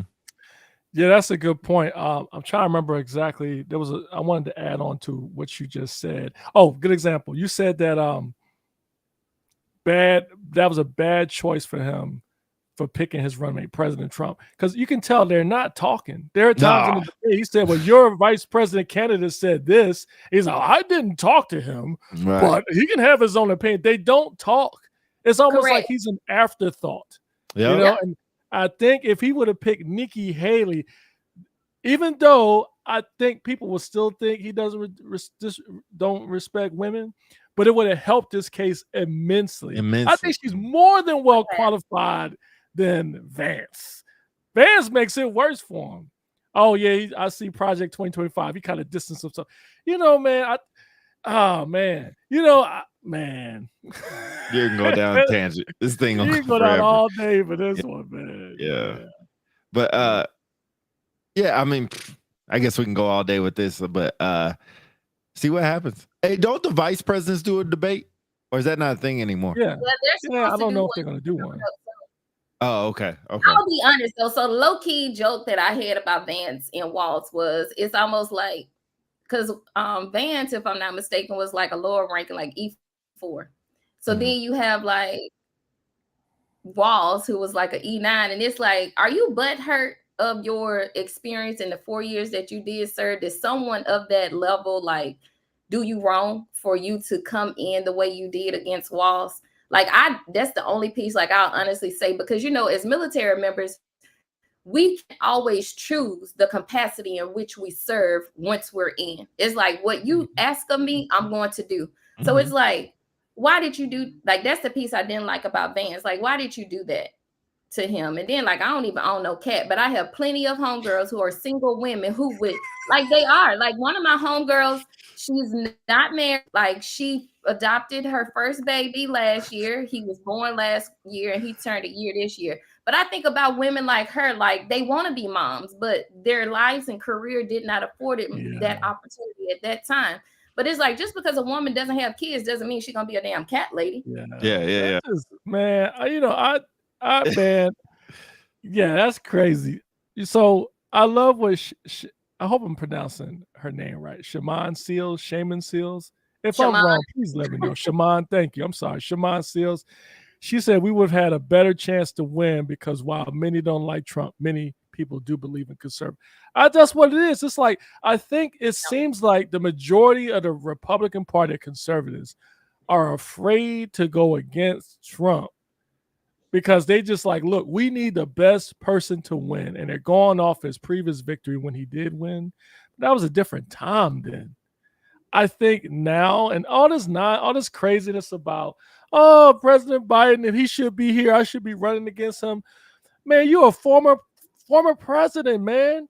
Like she was the rookie in the debate, in my opinion. He was a former president.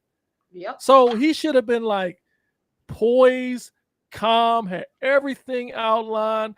Man, she took him to school, man. It was ugly. She was just looking at him like he was just like confused. At one point, she looked at him like she pitied him in a way. Like he was just a ranting lunatic. And he should know better. I mean, him being a former president, if his team was trying to get him to focus to kind of clear the narrative about him being unhinged and crazy, they probably did. It's just how many people can control him.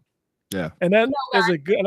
I think she mentioned that. She said, if you're like this, you've proven you're not fit to be president. There's a big difference than when President Biden was on a debate. His was a question of age, not of character or what's the right word? Just help me out. What's the right word? No, you said he's not a person of character and has no professional cooks. So that's the other thing with him is where, like you said, he is a former president, and the way that he behaved at that debate, and I don't think people understand. It's like, for me, it's like, who would I like to represent me? Who would I like to be the face of our nation? And yes, for me, I would like VP Harris to be the face of that. the thing with former President Trump is that he's so divisive when it comes to my values. And I like to have conversations, but some people get, like you said, they're loyal to a fault when it comes to this person. I'm not saying that he's never done great policies. He has had great policies, like you said, when he listens to people. But what I do prefer with her, but again, we would have to see it. The thing that she said during one of her debates is that when she's in her seat, she's going to have Republicans as well as she did say Republicans in her cabinet. You need people in your cabinet who do not think like you do. I love the opposing view because that allows them to see where my blind spots are. But for her to openly say that her cabinet will have a diverse representation of us, that's what I need. I don't need nobody that's going to, oh, you're fired. Like even when he was talking about that with the military generals. Yeah. You needed those military generals at that time because they were using their knowledge, their intellect, and their experience to help provide you recommendations that you chose not to utilize. That's a good point. Yeah. Let me just add something real quick. I love what Jess just said because like it seems I never ran for president and I've never been in a debate like that. But one thing I've seen in previous histories of debates is when the presidential candidate looks in the camera and talks to the people and resonates with the people in the audience. When she said, I will have Democrats and Republicans in my cabinet. It's like even if she doesn't believe that, she's telling the American public. There was nowhere in the debate where President Trump talked to the people. It seemed like a lot of ranting and raving. There was of hellfire and brimstone. We're going to go to World War III, and we're going to be in high inflation. Like there was never like he looks at the American people and says, "Look, I'm going to do this. I am going to do that. I am going to bring Democrats together." I think unless I'm missing something, there was one reference he made where he said, oh, it was Roe versus Wade. When he said, oh, the Democrats wanted it, the Republicans wanted it. That was the only mention of it that I recall. I'll say two things that we can get off this topic, both on both sides.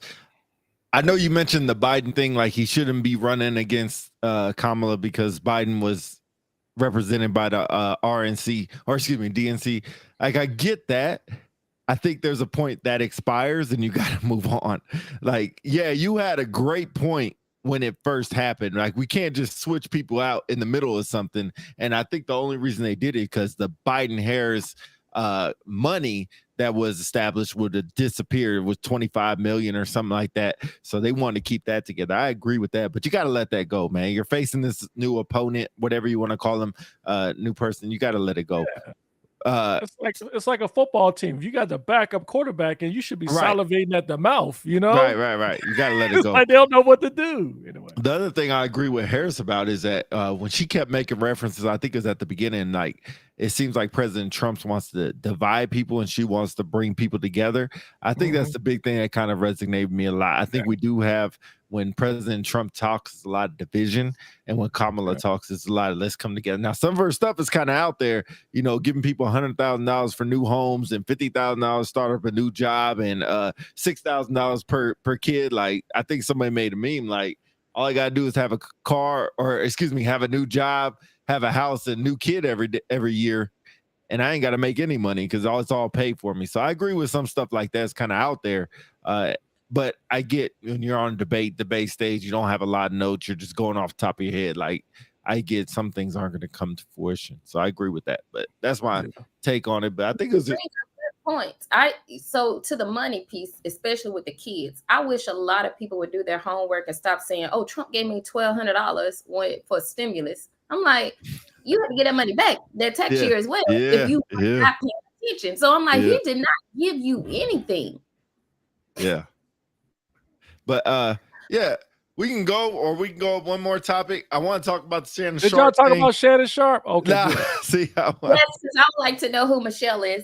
I'm a little disappointed I didn't Michelle. catch the Tyreek Hill one, but that's all good. Oh, it's all good. I had to jump out though. But anyway, I think the main thing about Shannon, like, first of all, I'd never been on IG Live. Like, we're on IG Live right now, so if y'all on IG, y'all can watch us on there.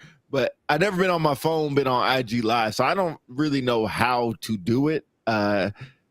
but I heard it's a process to go through. It's not like Facebook where you hit a button and go. You got swipe, press, Oh, swipe, hard. something. I mean, I'm sure it's not. I mean, everybody be on there, but I don't know. I don't think was it a mistake? Probably. I would hope so. I don't think he needs clickbait. But you know, like the only thing better than money is more money. The only thing better than fans is more fans. I don't know if that's a thing, but Unc is tripping. You have to press 4 buttons to go live. So I don't know. Do you think? Well, I guess my question is: do you think he's going to or should be fired from ESPN? No. Do you? So I just have think to he say should. this. Do y'all not remember when people were trying to allude that he was gay? I do remember that. So I think that I'm like, was this like to counter Clever. that? To Clever. that, But that doesn't prove that he's not. I'm just saying, it's like, but people were on that for a while trying to question his sexuality. So I'm like, yeah, I mean, it was funny. But then he also has like he also has some male enhancements that he produces that he plugs. Thank you. Advertises. Advertise, yeah. So he also has that. So it's like when you combine all these things, like, come on, bro. But I do think he should get fired from ESPN. There's been people that have been fired for a lot less. And don't forget when the Ja Morant situation happened, that he went on IG Live. He was trying to blow up his spot. Paul Pierce, thank you. Paul Pierce got fired for less, but people don't like him anyway. Yeah, that's true. That's true. So my thing is, if I'm not mistaken, I didn't see any faces. All I heard was talking, and it was his profile. So for me, if I don't see your face, like, I'm sorry, like, I don't think he should get fired. I really don't. For what they fired other people for, I think he's suspended, fired on the chopping block. They'd be crazy. So from a single, like, I'm gonna say this from a single person's perspective. No. From a single person's perspective. So just hear me out when I say this. That's just like somebody having sex and you got on your Apple Watch. So, like, if you hit the wrong, DC, don't do that. Like, I'm not saying I've done it, but I'm just hear me out. So, like, just say you haven't sex. Hey, Wendy, I'm trying this too. I'm gonna try. Somebody calls you and you hit the wrong button, they gonna hear everything from that Apple Watch. I agree. So, like, O'Shawn's point when he was like, now he had to do 4 points or 4 buttons to go live. How we know because for me, I'm like, you know what? Maybe he was about to go live and do something else. He saw Michelle came in and he forgot he had already did his live, put that phone down, and he was like, let's get the stroking, put the stroking in motion. Like, I really do think he put that phone down after he hit that live button, and he was like, "Ooh, Michelle." Yeah. Hey, Dale said, "Leave Uncle alone. Healthy male activities." I agree. I mean, everybody does it, or I hope everybody has done it. But that is of age appropriateness. Sure, yeah. But I don't know. Go ahead, DC. You seem like you got a lot to say about that. Yeah, you just laughing. Ain't nobody know what you laughing about. We want to know because I'm just laughing. Yes, that watch why you doing the hokey pokey is crazy. No, it's funny, man, because like I never thought about that with the Apple Watch. One, because like you must be really getting into it if you like, oh, let me take off, I would take off my watch. I didn't even think about it that way. Like, yeah, you know what I'm saying? I remember one time I made love on the backseat of a car, and the police came and I be joking. So all the police came. All right, so I don't think he should be fired. Do I think that it was an accident or was staged? I'm 50-50. Yep. And here's why. He said that he got in the room, the phone was down, you couldn't see any video, you just heard the audio. And he said it started going viral. His agent called him and said, "Hey, bro, you on IG Live." He's like, "Doing what?"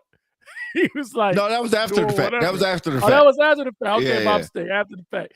So, did you know? I can't remember the numbers. I was trying to find. You know how many people watched that listen to that audio. It was like feed 5,000. It was a and lot. how much money he made off of that.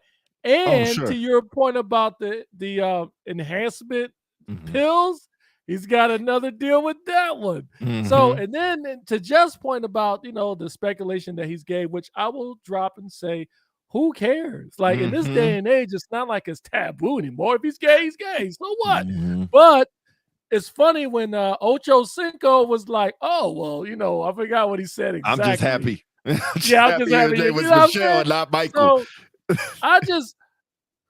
if I had to pick one side, I don't think he did it on purpose. I do it doesn't make sense why he would stage it, but you never know these days. You know what I'm saying?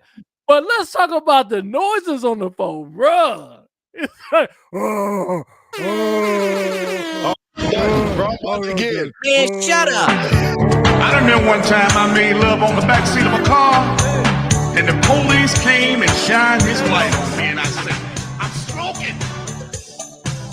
Can you turn that off before we get I'm canceled? smoking. Oh my goodness. And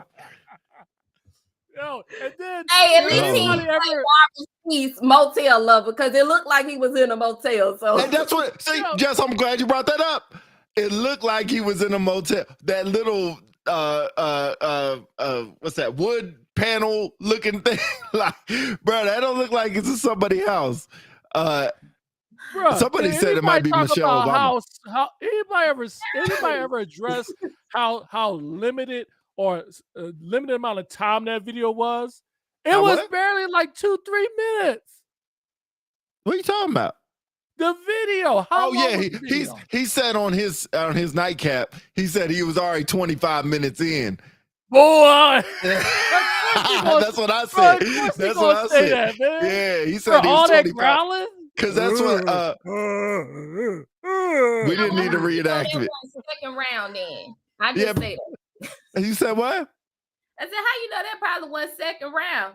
See what Well, I he mean? should have went longer. He should've- The way he sounded, that would sound like there ain't no second round, bro. That was you sound like you've been practicing that. Stop doing that, man. Pause. Stop doing that. Bro, it sounded bad. Yo, it was, Hey, but the sad thing is, this is what society has come down to. I mean, so many people listen to the videos, put laughy faces and stuff like that. Right. Can you imagine what it was like 10 years ago? Like, you have the ability to go viral just like that. Mhm. And then next thing you know, you're all over the internet. It could work in your favor or not in your favor. He got the job done in 2 minutes. Unk didn't need overtime. Overtime in the NFL. Yeah. But I thought it was crazy. I really think it was staged. I really think there was some aspects of he being said- staged. I saw that Charles Davis mister. said, Yeah. Look Charles what Davis said, just it Charles was. Davis said.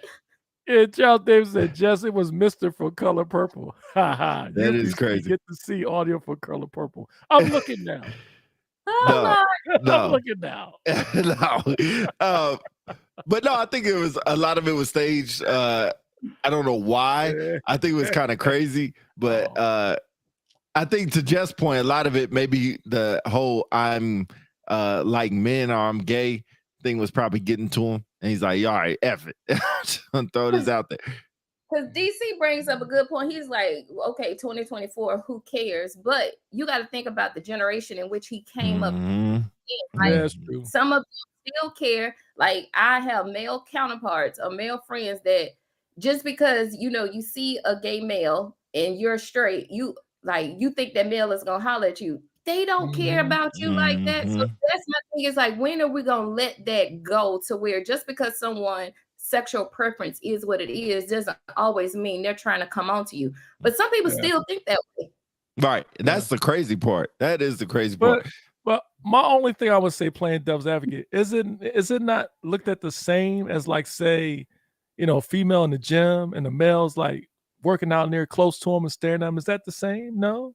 I'm lost. I guess what I'm saying is, it's like when we say just because there's another male who is homosexual and you're around a straight male, that doesn't mean that the male who is homosexual is going to try to holler at the heterosexual male.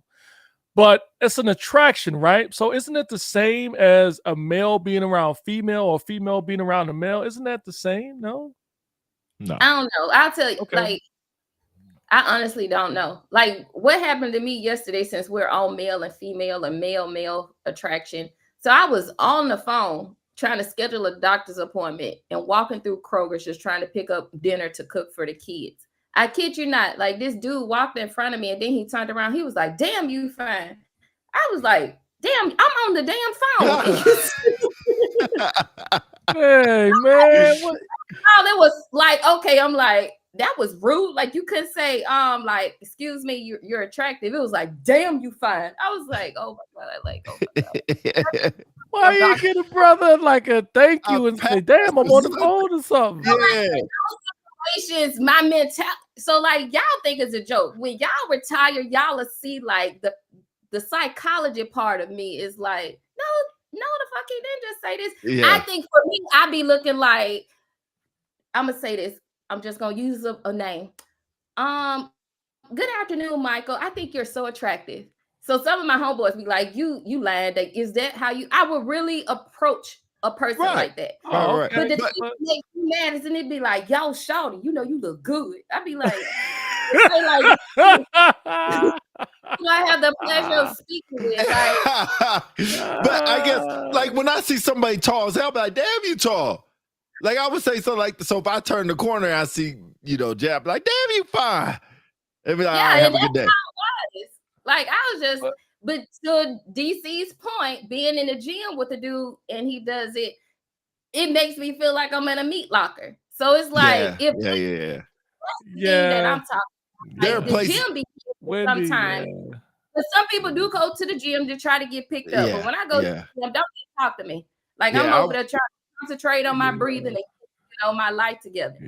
To all my Wendy, men, like, yeah. gym is not a place to pick up a girl at all. It is not. No, I wouldn't say that. It's not the place. I wouldn't say that. I mean, I think any place is fair game. It's just the way you do it. Oh, it's just hell the way no. You do it. No, You no, know no, what I'm no, saying? no. Like, I have many friends who met and got married because they met each other at the gym.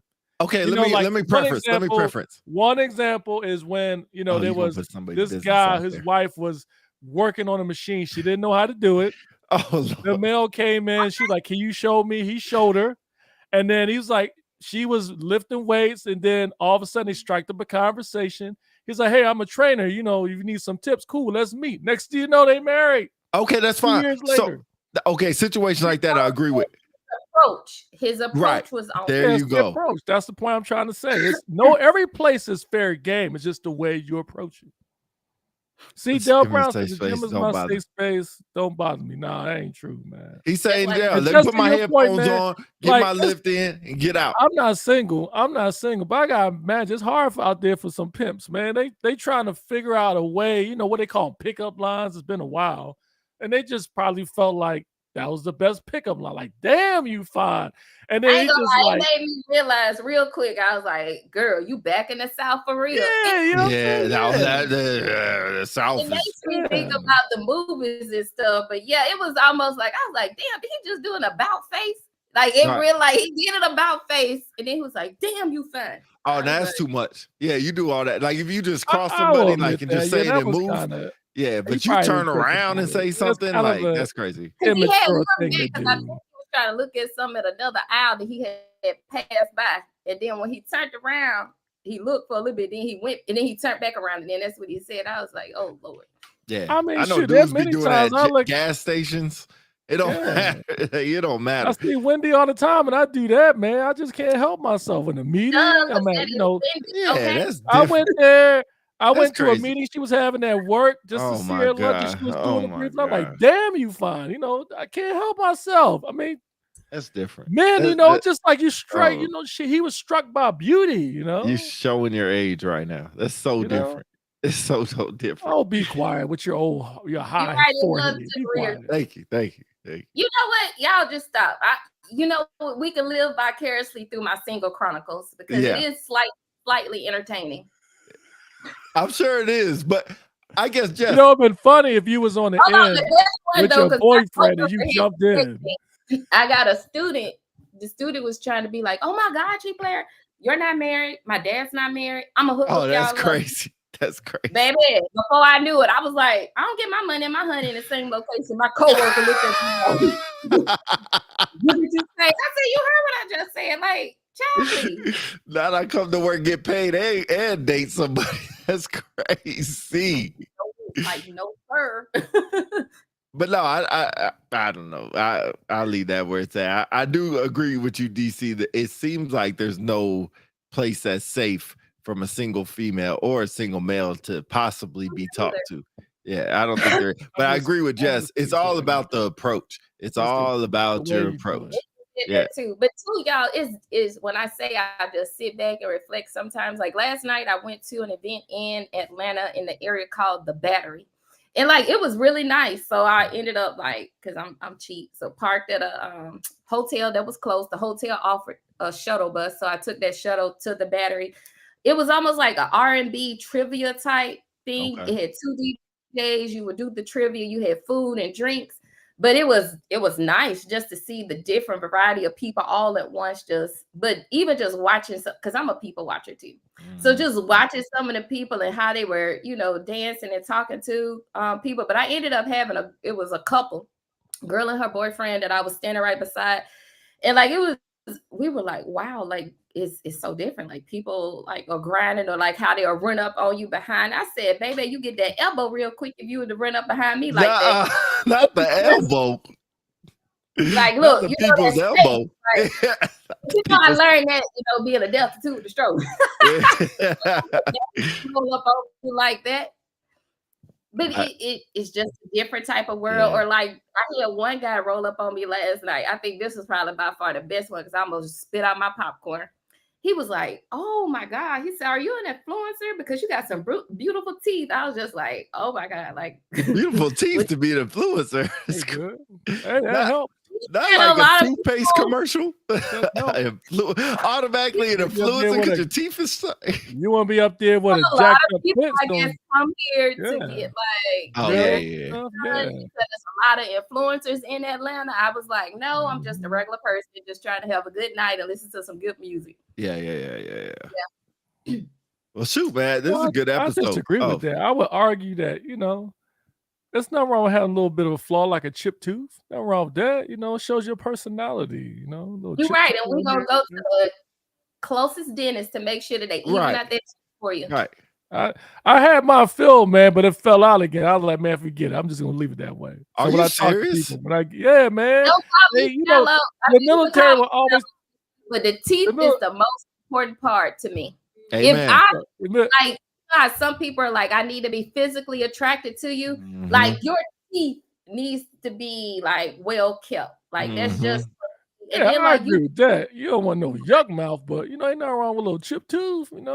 Say the one for Philly. Yeah. Philly's finest on your TV right now. Yeah. Philly's finest. It shows my Philly side. You go get a gold cap and put it on there.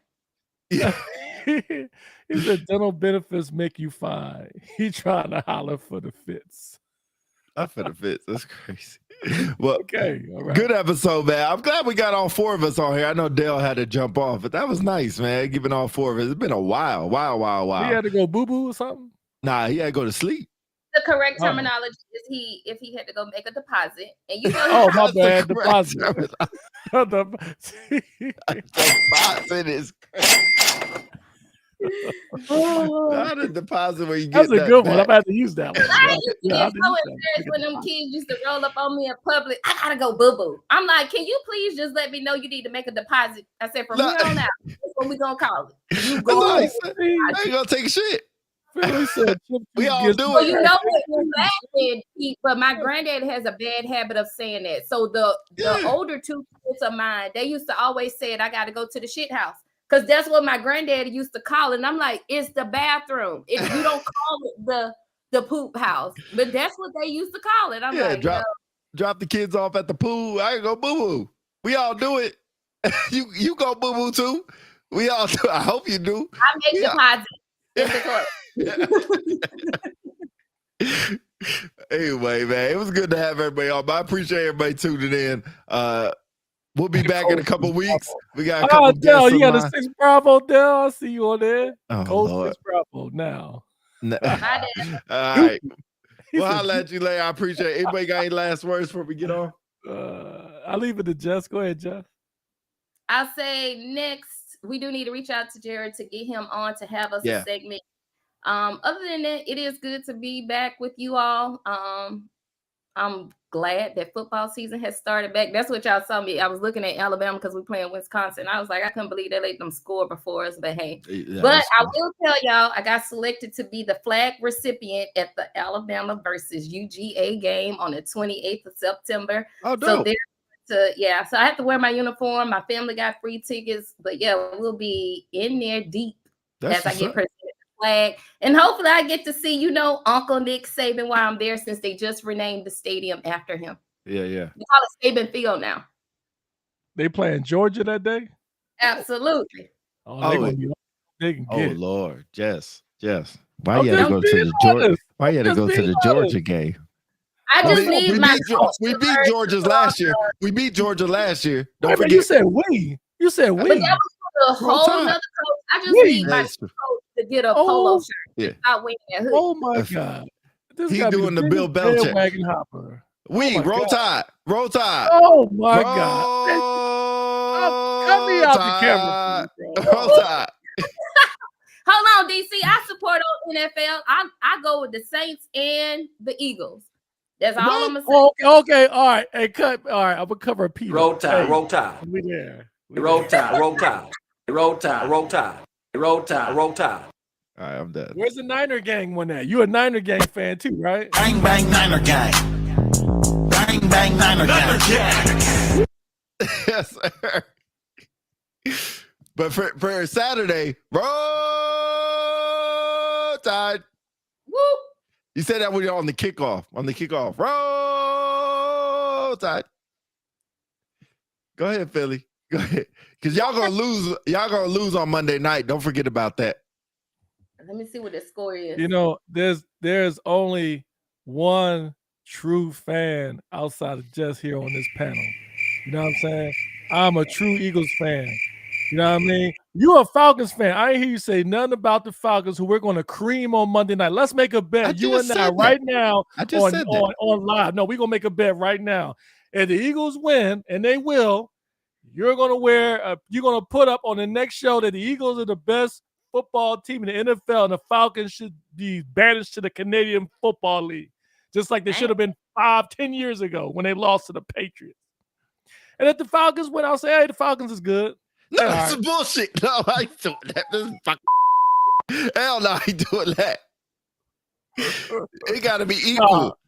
All right, it'll be equal. If the Eagles for some crazy reason lose, the next show I will get on the air and I will give a 30-second soliloquy on how the Falcons are one of the best teams in the NFL, and how could I possibly think that the Eagles could have beat the Falcons on Monday Night Football. I like that. All right, yeah. Can't wait. I will send it to you, and I will send it in audio and in visual format, because I know you have problems reading at times. So I will send an audio for you so you can play it if you want. All love, though. All love. Yeah. Can you say bye to everybody so we can get off this thing? All right, guys. I'll see y'all I in the gotta next go show deposit. in 2 weeks for the corner. I will see you for the corner. Make sure y'all ready. Y'all can get on and jump on with all four of us. It'll be fun. Great times. We love each and every one of y'all. Thanks for being supporters. We are out for this show. We out. I gotta go make a deposit. We out this thing. Peace.